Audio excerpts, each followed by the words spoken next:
Nahulikam ang tangkang panloloob ng akyat-bahay sa isang compound sa Parañaque. May mga natangay siyang gamit sa ibang bahay pero kalaunay nadakip dahil naman sa illegal na droga. Nakatutok si Nico Wahe. Dahan-dahang bumaba ng pader mula sa kabilang compound ang lalaking ito madaling araw noong May 31 sa barangay Don Bosco, Parañaque City. Kinuha niya ang tsinelas sa unang bahay sa loob ng compound at saka tila isa-isang sinipat ng mga bahay. Ilang saglit pa, umakyat ulit ng pader at nagtago sa may tangke ng tubig. Saka tumalon pabalik sa compound at sumubok ulit na pasukin ng mga bahay. Nang walang mapasok, lumabas ito. Iniwan sa garahe sa labas ang tsinelas na una niyang kinuha saka umalis. Ayon sa isa sa mga nakatira sa compound na si Chino, nakagawad din sa barangay, huli na malaman nilang pinagtangkaan silang nakawan. Hindi namin malalaman na may magnanakaw, may akyat bahay if not for the slippers na ginamit niya. So yung Unit E, ginamit niya yung slippers doon and then iniwan niya yun doon sa may garahe namin. So nung hinanap na nung may-ari in the morning, she tried to review the CCTV and then nagulat kami na may umakyat bahay pala dito. 5 bahay ang mayroon sa compound na ito sa barangay Don Bosco sa Parañaque City na isa-isang sinubukang pasukin ng akyat bahay na nakita sa CCTV. Pero imbes na may manakaw, siya pa ang nakaiwan ng sarili niyang gamit. Ang sando na to. Wala man nakuha sa compound, may nanakaw naman ito sa kalapit lang na bahay. Yung doon banda sa umpisa, sa may unahan, doon siya nakakuha ng laptop, ng cash, tsaka ng relo. So aside from dito sa street namin, nakakuha din siya sa 3 pang other homeowners. Dito na raw sila nagsumbong sa barangay. Ang suspect kabilang na rin pala sa listahan ng barangay na may kaso ng akyat bahay. Pero nahuli ito sa kabilang barangay kinabukasan dahil naman sa illegal na droga. Nagkabulan to, nakatakas pero sinusundan namin yung trail. Saan umexit, anong street ang dinaanan, saan direction siya papunta. So, itong nag-akyat bahay na ito, nakalusot siya for a day. The following day, nakahuli siya ng barangay San Antonio sa isang drug bust. Okay? Lumabas yung appear ng mukha niya, which nag-positive sa aming CCTV. Narecover sa suspect ang laptop pero wala na ang pera at ang relo. Hawak na siya ngayon ng Parañaque Police. Napag-alamang dati na rin nakulong ang suspect sa parehong kaso pero nakalaya. Desidido naman magsampa ng reklamo ang residenteng nanakawan. Sinusubukan pa namin kuhanan ng pahayag ang suspect. Para sa GMA Integrated News, Nico Wahe, nakatutok 24 oras. Tinututulan ng ilang House prosecutor ang draft resolution sa Senado na layong ipabasura ang impeachment complaint laban kay Vice President Sara Duterte nang hindi dumaraan sa paglilitis. Bukod sa pagiging unconstitutional, labag din umano ito sa mandato ng Senado. Nakatutok si Tina Panganiban Perez. Well, for me, that is unconstitutional. They are violating their constitutional mandate. Labag daw sa saligang batas ang binabalangkas ngayong resolusyon sa Senado para tuwirang ibasura ang impeachment complaint laban kay Vice President Sara Duterte bago pa man mabuo ang impeachment court. Ayon sa isa sa mga impeachment prosecutor na si Congressman Joel Chua. Sa draft resolution ni Senador Bato de la Rosa na kaalyado ng mga Duterte, nakasaad ding hindi pwedeng tumawid sa 20th Congress ang impeachment trial. Under the Constitution, ang trabaho ng Senate is to hear, di ba? And sa amin naman is to prosecute. So, hindi ko naiisip kung paano nila i-dismiss yan without first conducting the trial. And that is their constitutional mandate. Kung ito naman ay babaliwalain by mere resolution, tingin ko parang hindi naman maganda. They have to explain it to the people. Ayon kay impeachment prosecutor Joel Chua, nakatutok pa rin sila sa paghahanda para sa presentasyon ng Articles of Impeachment sa Senado sa June 11. Ang magbabasa ng Articles of Impeachment ayon kay Chua ay si Impeachment Prosecutor Representative Jervy Luistro ng Batangas 2nd District. Ayon kay Luistro, hindi pwedeng ibasura ang impeachment complaint sa pamamagitan ng resolusyon lang ng Senado bago pa man mabuo ang impeachment court. Wala rin anyang binabanggit sa konstitusyon na pwedeng i-dismiss ang reklamo. Sabi ni Impeachment Prosecutor Jonathan Keith Flores ng Bukidnon 2nd District, pwede lang mag-acquit o mag-convict ang Senado pero kailangan muna magkaroon ng paglilitis. Para sa GMA Integrated News, Tina Panganiban Perez, nakatutok, 24 oras. Tinulungan at binigyan ng pangkabuhayan ng DSWD ang isang tindero ng isda sa Maynila. Premyo niya yan matapos manalo sa Cook-Off Challenge ng Walang Gutom program ng ahensya kung saan isa siya sa mga benepisyaryo. Ang kanyang kwento tinutukan ni Dano Tingkungko. Taong 1990 pa, tindero ng tinapa, daing at iba pang mga isda ang ngayon 63 anyos sa si Anselmo Brosas o Emong, taga Tondo, Maynila. Mula noon, ito na ang bumubuhay sa kanya at kanyang pamilya ng 10, kabilang ang anak at mga apo. Pero hindi lang yan ang inambag sa kanya ng tinapa dahil ito ang nagpanalo sa kanya bilang regional champion ng Walang Gutom Kitchen Cook-Off Challenge ng DSWD. Ang premyo, livelihood program na naaayon sa kanyang gusto. Natisod lang daw ni Mang Emong ang pa-contest ng DSWD matapos ang isa sa mga nutrition education program meetings na bahagi ng Walang Gutom program ng ahensya, kung saan benepisaryo si Mang Emong. Pero hindi po ako, sasabihin nila kusinero ako, hindi po. Pero nagluluto po ako para sa pamilya. Yung pagluluto ko po, ano lang po kasi ang pumasok sa isip ko, may nagsabi nung nag-meeting, yung kakaiba medyo mura, tapos yung parang pangmasa. Sinubukan ko po ito. Approve naman kay mismong DSWD Secretary Rex Gatchalian ang putahing nagpapanalo kay Mang Emong. Ako nasarapan ako. Hindi naman yung lasa lang ang tinigdan. Tinigdan rin yung gumamit ba siya ng mga ingredients na mura pero masustansya. Sa pag-uusap ng dalawa, sinabi ni Mang Emong na gusto sana niyang magamit ang napanalunan sa pagpapalago ng hangong isda ng kanyang supplier kaya doon itutuon ang livelihood package niya. Pero may pahabol na tanong ang DSWD. Kung sakaling may oportunidad makapagtrabaho, alin ang mas gusto niyo? Makapagtrabaho o ituloy na lang tong tinapa? Tulungan na lang namin kayo palaguin yung tinapa? Kung ako naman po tatanungin, kasi edad ko na po ngayon, mas maganda dito po talaga ako sa pag-iisda.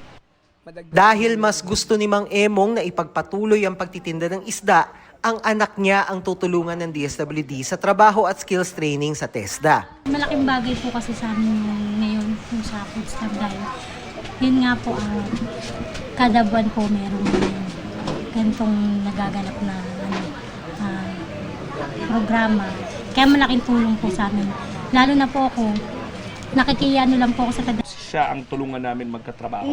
Anong opinion Okay mo doon? naman po ako, mas maganda po. Kung talaga makakakuha ng magandang hanap buhay okay po ako ron. Agree po ako. Kasi malaking bagay nga po. Tinanong din ng DSWD si Mang Emong kung sapat na ang 3,000 pesos na halaga ng food credits na natatanggap ng kanyang pamilya buwan-buwan sa ilalim ng Walang Gutom program. Ano yung halaga sa tingin nyo yung tama lang? Tama lang ba yung 3,000 na binibigay ngayon? Ano yung tingin nyo?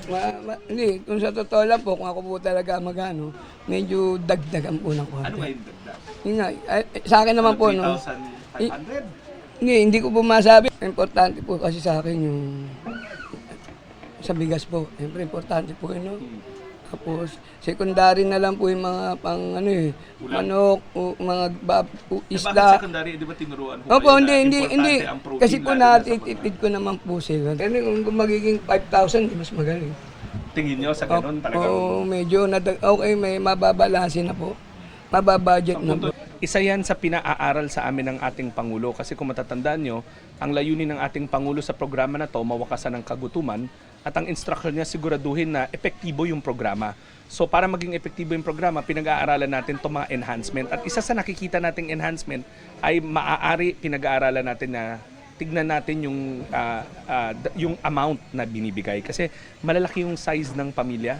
Para sa GMA Integrated News, Dano Tingkungko, nakatutok, 24 oras.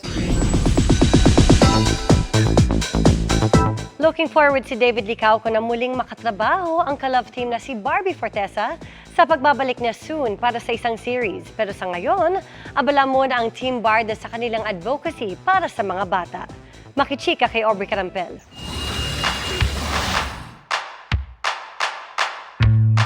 Fresh from Hong Kong, back in Manila na si pambansang Ginoo David Licauco na back to work bilang ambassador ng Save the Children Philippines. Ngayong malapit na ang pasukan at nagsimula na rin ang tag-ulan, dapat daw siguraduhin ang kaligtasan ng mga bata. Alam naman natin na ang Philippines ay typhoon-prone na bansa. And alam din natin na ang mga bata ang pinaka at risk. Kung may mga sakuna at calamities na gano'n, I want to be there for them to, help the children. But again, ultimately, I think we have to go for, a better system na hindi lang kapag nangyari na, kung may disaster na, hindi ba, mas maganda na simula pa lang, meron ng system in place. Bago yan, nagpasaya ng mga OFW sa Hong Kong si David sa Kapangyawan Friendship Festival 2025 na bahagi ng pagdiriwang ng Philippine Independence Day. Katuwang ng GMA Pinoy TV, GMA Live TV at GMA News TV. Nagpakilig din ng Global Pinoys doon si David sa kanyang performances. Game rin siyang nakipag-selfie at groovy. For an artist to fly to Hong Kong and be a source of happiness even in just minutes, 'di ba? Malaking karangalan yun sa akin. I'm just really happy na seeing all their faces na happy. Soon ay babalik na rin sa pag-arte si David para sa isang teleserye. We start taping this July. So I have to prepare for that. And really excited because it's something new to me. Looking forward nga raw siyang muling makatrabaho ang ka-love team na si Barbie Forteza. Nothing is set in stone, but we are both hopeful that we get to work together again. For now, happy and proud si David for Barbie na bibida sa upcoming GMA Prime series na Beauty Empire. Everything she has been doing now, not even sa acting side, but also her being in that self-improvement state. Like she has been working out, she has been jogging, which hindi naman niya ginagawa noon, hindi ba? And mas marami na siyang time ngayon sa sarili niya. I'm really happy for her. Aubrey Carampel, updated sa showbiz happenings. Nagpulasa ng mga turistang nasa Mount Etna sa Sicily, Italy na naroon sa bulkan nang bigla itong sumabog.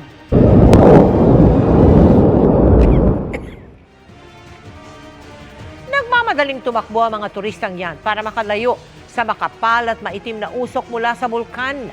Ayon sa National Institute of Geophysics and Volcanology, nagkaroon ng pyroclastic flow kung saan mabilis na dumaloy ang mainit na volcanic gas na may kasamang abo at mga bato. Nakapagtala rin umano ng lava fountain sa bulkan kasabay ng mga pagyanig. Walang ipinatupad na agarang paglikas sa mga residenteng nakatira malapit sa bulkan pero nagbabala na patuloy na maging alerto. Hindi rin umano naapektuhan ng pagputok ang operasyon ng kalapit na paliparan. Ayon sa City Mayor, under control na ang sitwasyon na isaan niyang recurring phenomenon. Ang Mount Etna ang itinuturing na most active volcano sa Europe. Kukwestiyonin ng kamp ni Vice President Sara Duterte kung pwedeng tumawid ng 20th Congress ang impeachment trial laban sa kanya. May mga naging hakbang-anya sa paghahain ng impeachment na labag sa konstitusyon.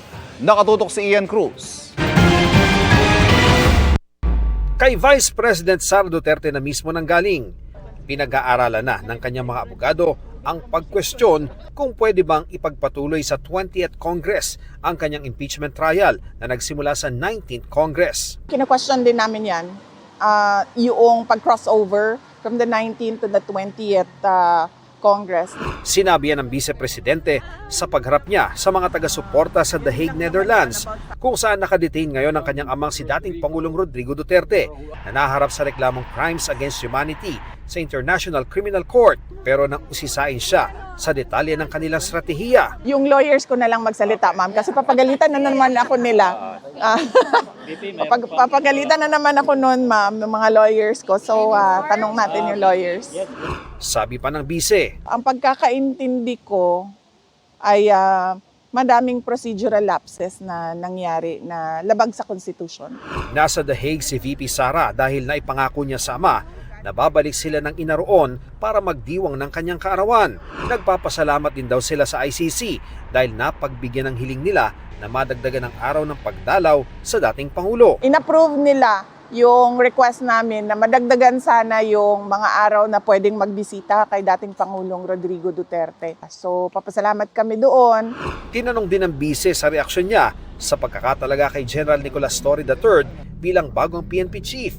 Matatanda si Torre ang nanguna sa pag-aresto sa amang si dating Pangulong Rodrigo Duterte at Pastor Apollo Kibuloy ng KOJC. So, bakit mo naman gagawing chief of police? So, masyadong sketchy yung decision.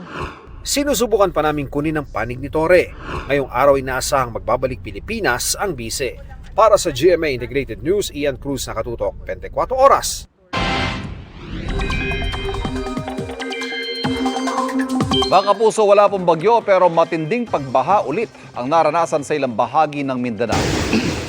Dahil ako ng tubig, wey. Tuluyan ang natabunan ng rumaragas ang baha, ang bahagi nga ng National Highway sa San Fernando, Bukidnon. Bagamat may ilang motor na pilit sinuong ang baha, marami pa rin sasakyan ang stranded. Inabot daw ng halos 1 oras bago magsimulang humupa ang tubig. Malakas din ang agos ang baha na naranasan sa Palimbang, Sultan Kudarat. Pinasok ng abot tuhod na tubig ang mga bahay. Sa Kalinan, Davao City naman, nagbistulang ilog ang mga kalsada dahil sa malakas na buhos ng ulan. Ay sa pag-asa, masamang panahon sa ilang bahagi ng Mindanao ay dahil sa muling pagbabalik ng Intertropical Convergence Zone o ITCZ. Bukod dyan, nagpapatuloy din ang epekto ng habagat sa Luzon. Posible rin magpaulan ng localized thunderstorms. Base sa datos ng Metro Weather, mataas ang tsansa ng ulan bukas, lalo na bandang hapon sa malaking bahagi ng Luzon at Mindanao, pati sa ilang bahagi ng Visayas. May heavy to intense rains pa rin na posibleng magdulot ng baha o landslide. Nananatili rin ang tsansa ng ulan sa ilang bahagi ng Metro Manila. Ayon sa pag-asa, isang low pressure area ang posibleng mabuo sa silangan ng bansa sa mga susunod na araw. Patuloy na tumutok sa updates kaugnay niyan, lalo na kung magiging bagyo o hahatak ito ng habagat. Better and stronger na raw ngayon si Jack Roberto na feeling blessed sa mga nangyayari sa kanyang buhay. Mga kaibigan daw ang ilan sa kanyang mga nasasandalan, gaya ni Kylie Padilla na love team niya sa upcoming afternoon prime series na My Father's Wife. Ichichika yan ni Aubrey Carampel. Hindi lahat ng maganda. Maganda rin ang kalooban. Love, family, friendship, and betrayal. Dito iikot ang kwento ng upcoming Kapuso Afternoon Prime Series na My Father's Wife. Pagbibidahan niya ni na Kylie Padilla, Jack Roberto, Kazel Canucci at Gabby Concepcion. Best friends ang role ni na Kylie at Kazel. Pero paano kung bestie mo magiging mother-in-law mo? Si Gabby na first time nakatrabaho ang Young Kapuso Stars, hanga sa aktingan. Yung pag nagkikita kami sa set, ayun, we try to break the ice. And hindi naman ganun kahirap kasi ano naman sila, madaling kausap, madaling pakisamahan. Ayan, makwento. Ang saya niya maging dad sa isang show. Also off-screen, ang saya din niya kasama. Kasi makulit din makulit din. Tsaka pag nakipag-usap siya, akala mo kaedad mo lang din. Mabibigat daw ang mga eksena nila kaya nakatutulong daw na komportable sila sa isa't isa on set. Lalo na kay Kylie at Jack na may mga kinunang intimate scenes. Mabuti na lang daw nagkasama na sila sa seryeng Bolera kaya mayroon na rin daw silang chemistry. Very comfortable sa isa't isa, nandun yung trust, nandun si Coach Ruth every time na may mga intimate scene kami. So, kino-coordinate namin bawat eksena sa isa't isa. Ko-collab kami para namin atakihin. And then, ayun, pag nakita namin yung outcome, nasusurprise na namin na, yeah, we did it. Pag-amin naman ni Kylie, naranasan na niya ang betrayal. Pero hanggat maaari, di raw niya ginagamit ang personal na karanasan para sa karakter. In this show, I'm trying something new while yung character lang yung pinaguhugutan ko. Although, of course, I know what it feels like, pero as much as possible, character lang yung tinatry. It's a different approach to the craft. Si Jack naman na galing sa breakup nang magsimula ang project ay better and stronger daw ngayon. Isa rin daw si Kylie sa mga kaibigan na lagi raw nagbibigay sa kanya ng suporta. Ever since naman, I'm good naman. Before I accept this project, okay na ako. With all the blessings I have now, I think I'm good. I'm okay and I'm strong enough to work again. Aubrey Carampel, updated sa Showbiz Happenings.